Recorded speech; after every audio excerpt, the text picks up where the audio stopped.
Kiss Kannada. ಹಸಿರು ಹೊಲಗಳಿಂದ ಸುತ್ತುವರಿದ ಒಂದು ಚಿಕ್ಕ ಹಳ್ಳಿ.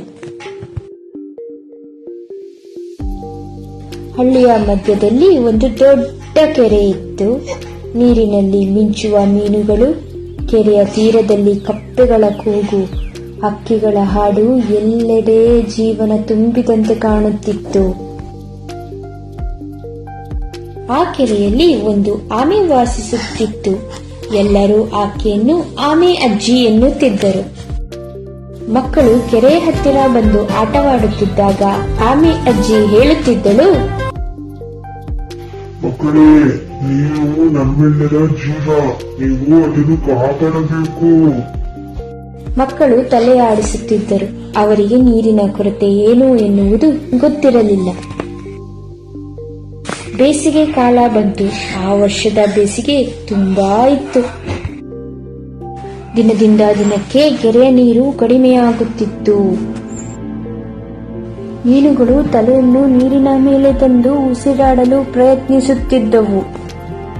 ಕಪ್ಪೆಗಳು ತೀರಕ್ಕೆ ಬಂದು, ಅಯ್ಯೋ, ನೀರು ಇಲ್ಲ, ನಾವು ಹೀಗೆ ಒಣಗಿ ಹೋಗುತ್ತಿದ್ದೇವೆ. ಮಕ್ಕಳು ಆಮೆ ಅಜ್ಜಿಯ ಬಳಿ ಕೇಳಿದರು, ಅಜ್ಜಿ, ಕೆರೆ ಒಣಗಿ ಹೋದರೆ ನಾವು ಎಲ್ಲಿ ಆಟ ಆಡೋದು? ಮಕ್ಕಳೇ, ಅಳುವುದರಿಂದ ಕೆರೆ ತುಂಬಲ್ಲ, ನಾವು ಏನಾದರೂ ಮಾಡಬೇಕು. ಮಾರನೇ ದಿನ ಅಜ್ಜಿ ಮಕ್ಕಳಿಗೆ ಹೇಳುತ್ತಾಳೆ, ಹಳ್ಳದ ಹತ್ತಿರ ಒಂದು ಹೊಳೆ ಇದೆ. ನಾವು ಎಲ್ಲರೂ ಸೇರಿ ಆ ಹೊಳೆಯ ನೀರು ನಮ್ಮ ಕೆರೆಗೆ ತರುವ ಹಾಗೆ ಕಾಲುವೆ ತೋಡೋಣ ಬನ್ನಿ. ರಮೇಶ್ ತಕ್ಷಣ ಮನೆಗೆ ಓಡಿದನು. ಅಪ್ಪ, ನಾವು ಕೆರೆ ಉಳಿಸೋಣ, ಬನ್ನಿ ಕಾಲುವೆ ತೋಡೋಣ ಎಂದ. ಹಳ್ಳದಲ್ಲಿ ಎಲ್ಲರೂ ಸೇರಿ ಕಾಲುವೆ ತೋಡಲು ಶುರು ಮಾಡಿದರು. ಆಮೆ ಅಜ್ಜಿ ಹೇಳುತ್ತಾಳೆ, ಕಷ್ಟಪಟ್ಟರೆ ಫಲ ಸಿಕ್ಕೇ ಸಿಗುತ್ತದೆ ಮಕ್ಕಳ.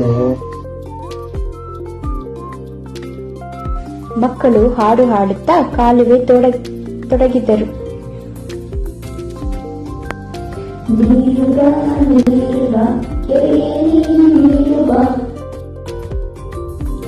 ಒಬ್ಬರ ಮೇಲೆ ಒಬ್ಬರು ನೀರು ಹಾಕುತ್ತಾ ಆಟವಾಡುತ್ತಾ ಕೆಲಸ ಮಾಡುತ್ತಿದ್ದರು.